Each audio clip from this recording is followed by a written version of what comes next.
Halo, Assalamualaikum warahmatullahi wabarakatuh dan salam sejahtera. Ketemu lagi dalam Info Bali bersama Andy Hakim. Terima kasih kerana menonton channel ini. Semoga Anda yang belum subscribe channel kami sudi untuk mensubscribe channel ini. Dan jutaan terima kasih kami ucapkan kepada Anda yang sudah subscribe dan juga kepada Anda yang support channel ini. Kami juga ingin menyatakan pada Anda, terutama Anda yang baru menonton channel kami ini, terdapat lebih 240 video di channel ini. Sebagian daripada cerita artis-artis Bollywood yang Anda usulkan, sebenarnya telah pun kami buat videonya. Sementara Anda yang meminta kami bercerita tentang pelakon-pelakon yang belum kami buatkan videonya, mohon kesabaran Anda. Terima kasih sekali lagi kerana menjadi penonton setia channel kami. Guys, ada di antara Anda yang meminta supaya kami membahaskan tentang aktris yang bernama Jaya Prada. Juga ada pertanyaan Anda, benarkah Jaya Prada bersaing hebat dengan Sri Devi? Justru itu dalam video ini kami akan bahaskan tentang aktris ini yang sebenarnya lebih dominan membintangi filem-filem Telugu berbanding filem-filem Bollywood. Jaya Prada dilahirkan sebagai Lalita Rani pada tanggal 3 April 1962. Dia merupakan aktris filem India dan juga politikus. Jaya dianggap sebagai aktris yang ikonik, berpengaruh, dan dia antara aktris yang menerima bayaran tertinggi dalam industri filem Telugu dan Bollywood pada akhir dekad 70-an, 80-an, dan awal 90-an. Selain membintangi filem-filem Telugu dan Hindi, Jaya juga membintangi beberapa filem dalam bahasa-bahasa lain di India yaitu Tamil, Malayalam, Kannada, Bengali, dan Marathi. Dia mengambil keputusan berhenti berlakon ketika namanya masih berada di atas dan mulai terjun dalam dunia politik. Kecantikan wajah Jaya Prada menyebabkan seorang maestro filem yaitu Satyajit Ray menyebutkan Jaya Prada ialah pemilik wajah tercantik asli India di layar filem. Jaya Prada berasal daripada keluarga Rajaka. Ayahnya bernama Krishna Rao merupakan seorang pemberi pinjaman dana untuk filem-filem Telugu. Ibunya pula bernama Nila Veni, hanya bertugas sebagai ibu rumah tangga. Jaya sewaktu kecilnya menghadiri sekolah Telugu di Raja Mundri dan dalam waktu yang sama dia turut menghadiri kelas tarian dan muzik. Sewaktu Jaya Prada remaja, dia membuat persembahan tarian dalam satu acara yang diadakan di sekolahnya.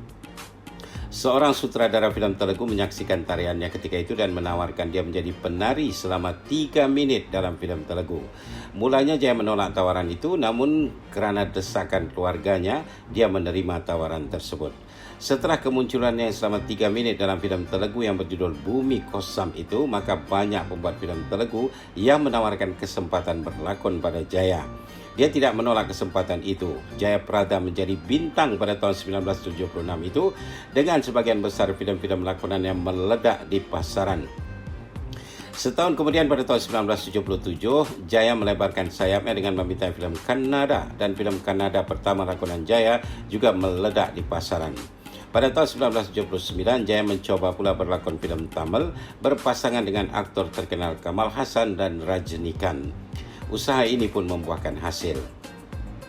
Masih pada tahun 1979, barulah Jaya Prada diperkenalkan di Bollywood. Filem Bollywood pertama lakonannya ialah filem Sargam dan Jaya berpasangan dengan Rishi Kapoor. Filem ini meledak di pasaran, bahkan nama Jaya dicalonkan dalam anugerah Filmfare untuk kategori pelakon wanita terbaik walaupun dia gagal memenanginya. Satu kelemahan Jaya Prada ketika itu ialah dia tidak mampu berbicara dalam bahasa Hindi. Dalam filem Hindi pertamanya Sargam, kebetulan watak yang dilakonkannya adalah watak gadis bisu.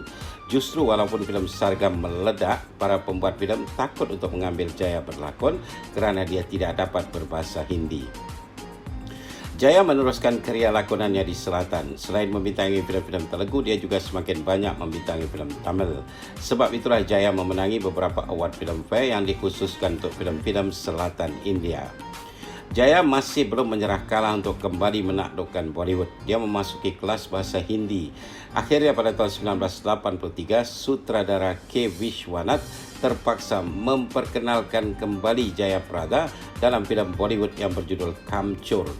Jaya membuktikan kalau dia juga kini fasih berbahasa Hindi. Setelah itu barulah Jaya menerima kembali tawaran membintangi filem-filem Bollywood.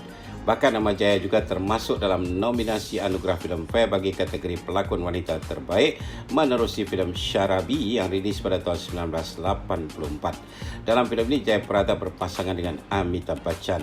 Dan satu lagi filem yang berjudul Sanjog dan Jaya memegang dua watak atau double role dalam filem ini. Jayaprada dianggap sukses berpasangan dengan Amitabh Bachchan dan Jitendra. Selain itu, dia juga pernah berpasangan dengan Rishi Kapoor, Rajesh Khanna, Jackie Shroff, Shatrughan Sinha, dan lain-lain lagi. Jayaprada juga dianggap sukses bila berlakon bersama Sri Devi. Mereka berdua berlakon dalam banyak filem Telugu dan Tamil.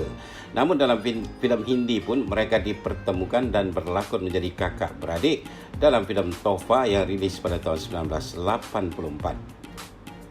Sebenarnya filem Tohfa adalah pembuatan kembali sebuah filem Telugu yang berjudul Devata dan rilis pada tahun 1982. Dalam versi Telugu pun Jaya berlakon dengan Sri Devi sebagai kakak beradik. Memasuki dekad 90-an, Jayaprada masih meneruskan aktingnya dalam filem-filem Hindi dan selalunya berpasangan dengan Amitabh ataupun Jitendra.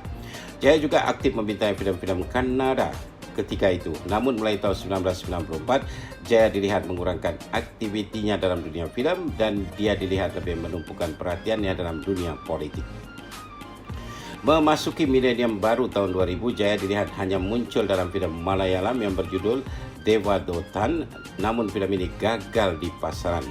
Pada tahun 2002, Jaya hanya muncul sebagai pelakon undangan dalam filem Marathi yang berjudul Aadhar. Jaya dikatakan berlakon dalam 300 judul filem dalam 8 bahasa yang wujud di India selama karyanya yang berlangsung 30 tahun. Pada tahun 2004, Jaya mulai melakonkan watak ibu dalam sebuah filem Malayalam. Pada tahun 2011, Jaya kembali muncul dalam filem Malayalam dan setahun kemudian di tahun 2012, dia muncul pula dalam filem Kannada. Dan filem ini meledak di pasaran dan mencatatkan box office. Tentang kehidupan pribadinya, Jaya mendirikan rumah tangga pada tanggal 22 Februari 1989 dengan seorang produser yang bernama Srikan Nahata yang sebelumnya sudah berkahwin dengan wanita bernama Chandra dan memiliki 3 orang anak.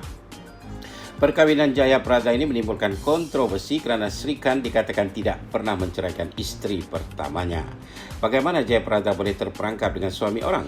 Menurut media, Jayaprada kerana kecantikan wajahnya yang asli India ditambah dengan aktingnya yang mantap sering menjadi buruan para pembuat filem.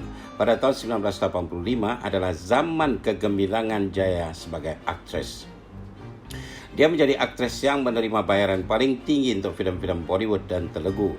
Ketika inilah nama Jaya menjadi perhatian daripada pihak income tax atau cukai pendapatan ataupun pajak pendapatan. Jaya benar-benar berdepan masalah yang serius sebab dia diketahui tidak membayar income tax. Pada saat inilah munculnya Srikan Nahata, seorang produser filem yang membantu Jaya keluar daripada masalahnya. Srikan yang banyak menyelesaikan masalah Jaya dengan pihak income tax. Srikan Nahata dan Jayaprada menjadi kawan baik sejak itu. Srikan juga banyak memberikan dukungan secara emosional kepada Jaya. Ketika itulah bibit-bibit cinta mulai tumbuh dalam diri keduanya. Hanya saja yang menjadi masalahnya, Srikan merupakan suami orang dan ayah kepada 3 orang anak. Seperti yang kami ungkapkan tadi, perkawinan Srikan Nahata dan Jayaprada ini menimbulkan kontroversi dalam dunia entertainment India. Sebab itu juga Jaya secara tidak langsung digelarkan sebagai other woman atau orang ketiga dalam rumah tangga Srikan. Jayaprada terpaksa tinggal berpisah dengan suaminya untuk jangka waktu yang agak lama juga. Dia tidak dapat tinggal di rumah Srikan kerana di rumah itu ada isteri dan anak-anak Srikan. Selain itu, Jaya juga menerima hujatan daripada para fans filem kerana dikatakan mengambil suami orang. Jayaprada dikatakan terlalu mencintai Srikan Nahata. Dari permulaan Jaya tahu Srikan sudah berkeluarga. Dia kelihatannya sanggup menjadi isteri kedua Srikan, sesuatu yang tidak dijangkakan oleh mana-mana pihak. Jaya dan suami mengadakan pesta perkahwinannya secara tertutup sebenarnya. Apa yang dilakukan oleh Jayaprada dan Srikan Nahata adalah sesuatu yang tidak biasa terjadi dalam masyarakat beragama Hindu. Tanpa menceraikan isteri pertamanya, Srikan memperisteri Jaya pula. Namun anehnya, isteri pertama Srikan yang bernama Chandra tidak pernah sekalipun membuka mulut mengenai perkawinan kedua suaminya. Dalam satu wawancara yang dilangsungkan pada dekad 80-an lalu, Jayaprada ditanyakan bagaimana dia boleh terperangkap dengan suami orang. Jaya menjawab segalanya terjadi begitu saja. Kata Jaya lagi, Srikan merupakan salah seorang produser filem lakonannya. Dia terperangkap dalam masalah dengan pihak income tax ketika itu dan Srikan yang tampil membantunya. Kata Jaya lagi, bila seseorang menawarkan kasih sayang dan kekuatan, secara perlahan-lahan anda akan tertarik dengan manusia seperti itu. Itulah yang dialaminya, kata Jaya lagi. Akhirnya, kata Jaya, dia menyadari bahwa dia sudah jatuh cinta dengan lelaki itu. Dalam wawancara itu juga Jaya mengatakan memang pada awal dia menjalin hubungan cinta dengan Srikan, mereka berdua tidak mau membicarakan hal ini di depan umum. Namun bila akhirnya mereka berumah tangga, tidak ada lagi yang disembunyikan. Keluarga Srikan juga tahu tentang hubungannya dengan Srikan. Kata Jaya selanjutnya, setiap wanita ingin dicintai dan berumah tangga. Sebab itulah dia sanggup menjadi istri kedua Srikan. Namun sebenarnya perkawinan Jaya ini secara perlahan-lahan memusnahkan karier aktingnya. Para pembuat filem hanya menawarkan watak pembantu, bukan lagi watak utama, kerana para pembuat filem juga takut filem mereka akan diboikot audiens sebab Jaya Prada dianggap wanita perampas suami orang. Keadaan ini sebenarnya mempercepat Jaya mundur daripada dunia aktif. Dia mulai aktif dalam dunia politik. Jaya akhirnya hanya menjadi istri kedua yang tidak mendapat apapun daripada suaminya Srikan, dan dia akan dikenang sebagai the other woman. Jaya Prada memang sudah jarang berlakon filem setelah mendirikan rumah tangga, namun dia bukan berhenti sepenuhnya. Dia masih muncul juga dalam filem, hanya saja sudah tidak seaktif sebelum dia berumah tangga. Jaya mulai menyertai politik dan menjadi anggota Parti Politik Telugu Desampati TDP pada tahun 1994. Jaya juga pernah menjadi anggota parlimen mewakili daerah Rampur pada tahun 2004 hingga tahun 2014. Jaya kemudian bertukar parti politik dan menyertai Parti Politik Bharata Janata Party atau BJP. Jaya Prada juga membuat penampilan di kaca TV. Talk show pertama yang disiarkan di TV berjudul Jaya Pradam dan dia menjadi host yang mewawancarai banyak bintang terkenal seperti Kamal Haasan, Chiranjeevi, K. Vishwanath, ANR, Ram Gopal Varma dan lain-lain. Show ini yang dibuat dalam bahasa Telugu telah mendekatkan kembali Jaya dengan para fans filem Telugu. Jaya juga turut membintangi siri TV pada tahun 2018 dalam siri yang berjudul Perfect Party atau Istri yang Sempurna.